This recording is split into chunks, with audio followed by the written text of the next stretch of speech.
नमः शिवाय, हर हर महादेव, श्री शिवाय नमस्तुभ्यम। तो शंकर भगवान ने कहा था लक्ष्मी बस इतना करना, प्रत्येक सोमवार के दिन तो बेलपत्री के पेड़ के नीचे जाना और वहां बैठकर वहां पर झाड़ू लगाना। शाम के समय जो बेलपत्री के पेड़ के नीचे सोमवार के दिन दिया लगाए उसके घर में तो प्रवेश कर जाना। आज भी नियम है, अगर जिसके यहाँ लक्ष्मी नहीं टिकती, जिसके यहाँ संपदा नहीं बढ़ती, जिसका व्यापार नहीं चलता, जिसके सर्विस नौकरी सही नहीं हो रही, उसको सोमवार के दिन अगर बेलपत्री के पेड़ के नीचे जो दिया लगाता है उसके घर में कभी संपदा की कमी नहीं आती साहब, लक्ष्मी उसके घर में प्रवेश करती है। आज भी नियम है, जिसकी 18 साल 20 साल तक संतान नहीं होती, अगर वो बेलपत्री के पेड़ के नीचे एक ब्राह्मण और एक ब्राह्मणी को उसके बच्चे को गोदी में बिठाकर खीर खिला देता है और वही झूठी खीर जिसका गर्भ नहीं ठहरता वो खा लेता है, मात्र 2 महीने के अंदर उसका गर्भ ठहर जाता है। बेलपत्री के पेड़ के नीचे आज भी लक्ष्मी निवास करती है। सोमवार के दिन तू मेरे मंदिर के दरवाजे पर चौखट पर बैठ जाना, और दूसरा प्रतिदिन शाम के समय पर तू बेलपत्री के पेड़ के नीचे बैठ जाना। जो तेरी बेल वृक्ष के नीचे सेवा करने आए, जो शंकर जी के मंदिर में सोमवार को जल चढ़ाने आए, उसका जो पात्र जल चढ़ाकर जब वो घर लेकर जाए, उसके पीछे पीछे पात्र के पीछे पीछे तू जाना और उसके घर में लक्ष्मी का भंडार भरकर आए। लक्ष्मी बेलपत्र के वृक्ष के नीचे तू विराजमान हो जा।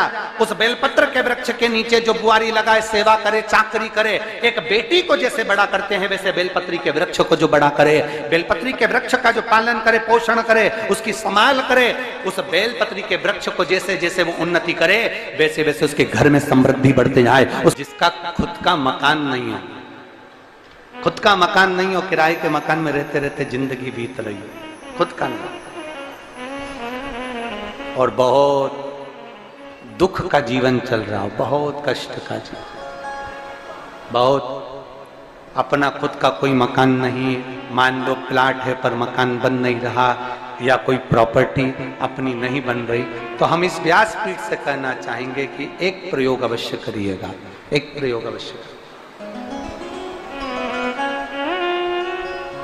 अपने आसपास के 5-6 बेलपत्र के वृक्ष देख लीजिए,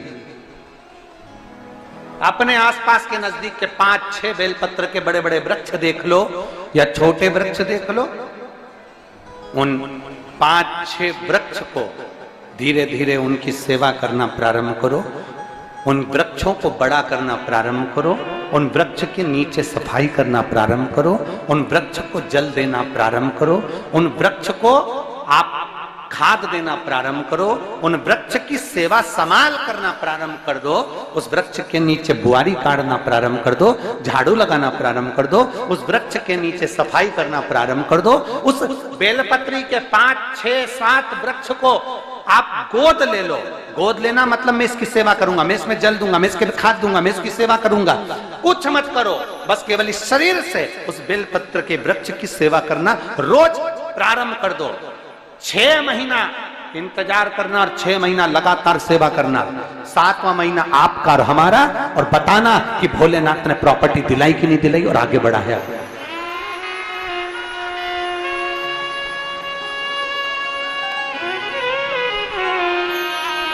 एक बेलपत्र का वृक्ष जिसके नीचे माता लक्ष्मी विराजमान होती है, एक बेलपत्र के वृक्ष के नीचे लक्ष्मी रहती है।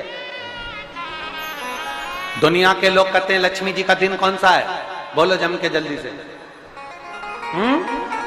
शुक्रवार। दुनिया के लोग कहते हैं लक्ष्मी जी का दिन शुक्रवार है, पर माता लक्ष्मी से पूछा जाए कि तुम्हारी माता ख्याति देवी नारायण भगवान के साथ तुम्हारी शादी नहीं कर रही थी, शंकर को लक्ष्मी दे रही थी, तब तुमने भगवान शंकर से विनती करी, भोले बाबा मैं नारायण से प्रेम करती हूँ, भगवान नारायण से मेरा विवाह हो। तो माता ख्याति देवी से शंकर भगवान ने विनय कर कर कहा कि लक्ष्मी जी का विवाह नारायण के साथ कर दिया जाए।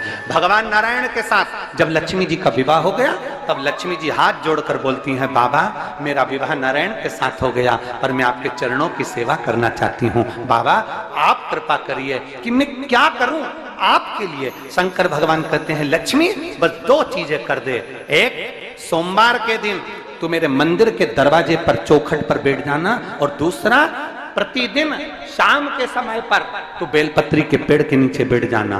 जो तेरी बेल वृक्ष के नीचे सेवा करने आए, जो शंकर जी के मंदिर में सोमवार को जल चढ़ाने आए, उसका जो पात्र जल चढ़ाकर जब वो घर लेकर जाए, उसके पीछे पीछे, पात्र के पीछे पीछे तू जाना और उसके घर में लक्ष्मी का भंडार भरकर आए। लक्ष्मी बेलपत्र के वृक्ष के नीचे तू विराजमान हो जा।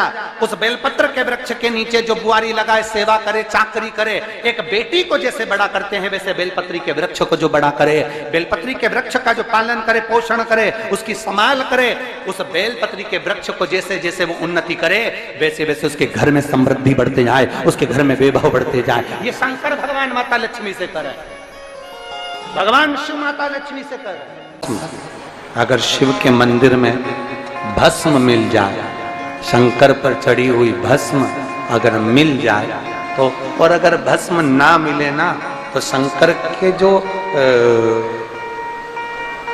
शंकर भगवान का जो शिवलिंग है, शिवलिंग के आसपास में जो जलाधारी है, यहाँ अगर भस्म ना मिले तो इस जलाधारी पर अपना हाथ स्पर्श कर कर अपने तन पर उसको लगाकर जरूर आए। भस्म एक शंकर पर चढ़ा हुआ जल, दूसरे नंबर पर है शंकर पर चढ़ी हुई भस्म। ये दो स्पर्श जरूर, स्पर्श। एक भस्म का एक बड़ा सुंदर चरित्र आता है। दूसरा, जिस भूमि पर बैठकर कथा सुनो उसकी रज को अपने मस्तक पर थोड़ा सा लगाकर अवश्य जाओ, तो जीवन का एक आनंद है। और शंकर के मंदिर में जाओ तो दो चीजें अवश्य लेकर आओ। पहला, शंकर जी पे चढ़ा हुआ, जम के बोलो, जल अवश्य लेकर आओ।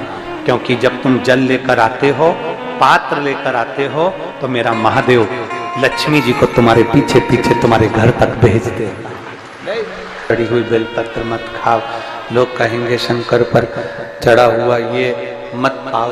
हम इस व्यासपीठ से निवेदन करना चाहेंगे कि आप अगर दिल रखकर अपने बाबा से कहोगे ना, तो बाबा पर चढ़ा हुआ जो जल है ना, वो जल साधारण नहीं रहता। मेरा भोलेनाथ जब दुनिया को अमृत देता है तो तुमको भी अमृत दे देता है। दो चीजें कभी मत छोड़ो। अगर मंदिर में गए हो तो दो चीजें कभी मत छोड़ो। कथा में गए हो तो दो चीजें कभी मत छोड़ो। एक, कथा श्रवण करना, दूसरा जहां कथा बैठकर सुनते हैं वहां की रज को अपने मस्तक पर लगाना। कथा सुनने के बाद आप यहां से जाओ, भले दरी बिछी है, आसन बिछा है, कारपेट बिछा है, उस पर अपना हाथ फेर कर उस रज को अपने मस्तक पर जरूर लगाओ। क्योंकि शिव पुराण में, भागवत पुराण में, स्कंद पुराण में, कुर्म पुराण में, नर्मदा पुराण में, लिंग पुराण में, नारद पुराण में, ब्रह्म वैवर्त पुराण में, जितनी भी पुराणे हैं, सब पुराणों में लिखा है कि जिस स्थान पर बैठकर हम भगवान की कथा को सुनते हैं, उनको याद करते हैं, जितनी देर हम उनको याद करते हैं उतनी देर वो परमात्मा उस स्थान पर बैठा हुआ रहता है। हाथ रखकर बोलना, शंकर भगवान से तुम्हारा रिश्ता कौन सा? शिव जी से आपका कौन सा रिश्ता?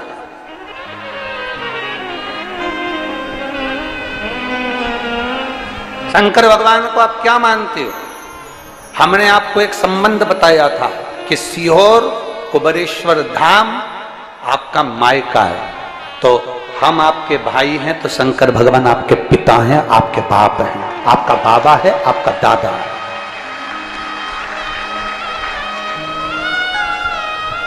अब आपसे हम प्रश्न करें, उत्तर मेरी कुरुत की बहनें भी देंगी और मेरे जीजा उन भी देंगे और मेरी बेटियां और मेरे बेटे देंगे उत्तर। आपसे प्रश्न करें, अगर बेटी को दुख होगा तो क्या वो अपने बाप से नहीं कहेगी? बोलो तो जम के। बेटी को तकलीफ है वो अपने बाप से ना कहेगी। बेटे को तकलीफ है तो वो अपने पिता से, अपनी मां से नहीं कहेगा, मम्मी मुझे ये तकलीफ है, पापा मुझे ये दुख है, मां मुझे ये तकलीफ है, पिताजी मुझे ये कष्ट है। क्या वो अपने माँ बाप से नहीं कहेंगे? क्या वो अपने माँ बाप से विनय नहीं करेंगे? और माँ पिता, फिर उसके करीब में, उसके नज़दीक में जो भी होता है वो माँ बाप निकाल कर उसको दे देते हैं, माता पिता उसको दे देते हैं।